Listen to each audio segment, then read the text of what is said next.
tell me a little bit about yourself and your past positions. Okay, well, my name is Dan Leveton. I currently am the Media Relations Manager at UF Health Jacksonville, and I also teach a little at University of North Florida. It's just a new thing for me teaching, but I'm starting to enjoy it. My background, I worked in television probably for about 25 years.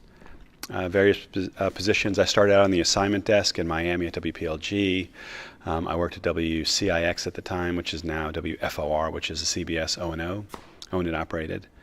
Worked there for about 4 years doing sports, managing editing of sports, managing sports editor, and also doing some executive producing.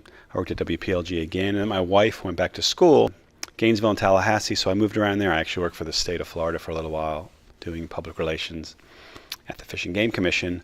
So I have a good background, I think, in television and in PR. My last TV position was here in Jacksonville, WJXT Channel 4 reporting, and then I went over to UF Health about 7 years ago. So I've been doing this a long time. PR is interesting. I do enjoy it, but there's nothing like the media. All right, and why did you choose this career, and what do you love most about it? Day to day, you never know what you're going to do. Sometimes it's good, sometimes it's bad, but it's always kind of new. Despite that, I also realized that there was a time in my life I needed to do something else. I have 2 children. I figured I needed something of a more steady schedule. I need to be with my boys a little more, so I felt like this was a good opportunity to at least move into a different position. That was 7 years ago. I never thought I'd be in this position still.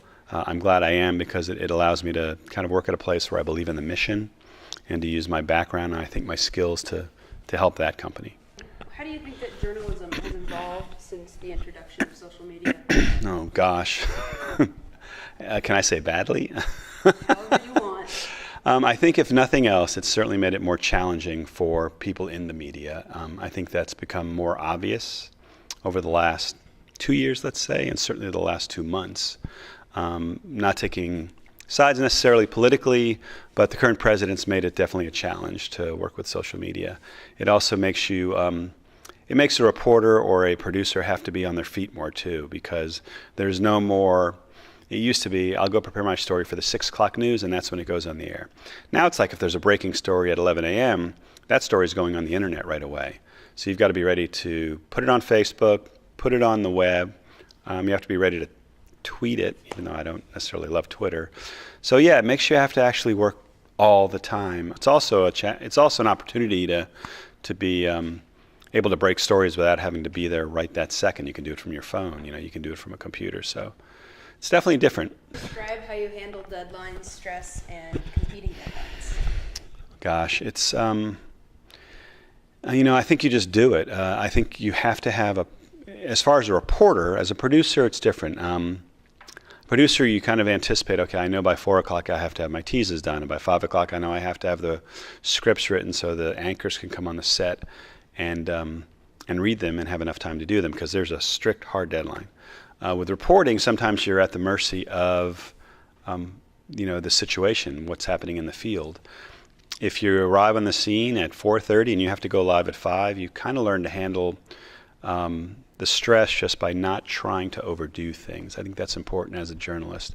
Don't try to overdo it. If you're reporting and you're broadcasting multimedia, get the story, get it on the air. Don't worry about putting together a long video clip or a package.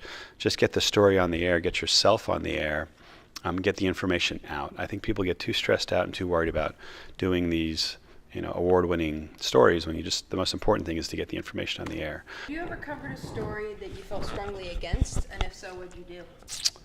Gosh, I think some of the stories I covered that I was against, it usually dealt with, not surprisingly, death. There were a couple situations where, and the media is so competitive these days, that let's say there's a tragedy, a soldier's killed in the line of duty, and the media wants to go and get the family to talk about it right away. We need to get the reaction from the family.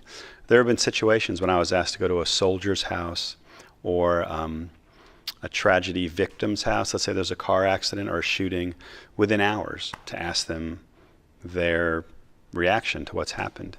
And that's pretty cold, and for the people who aren't in the field, that are in a newsroom, they don't understand that sometimes. But my thought was always to do what I could to go buy a house, not necessarily to go up to the house.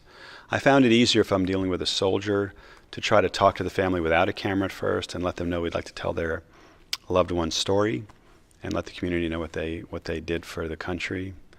It's harder when it's just an accident victim or a child or something like that. It's hard to get people to, they're going through the worst times in their lives, and you're trying to ask them how do they feel about it. And that was tough. You try to work your way around those. All right. What does the future of journalism look like to you? My recommendation is get out.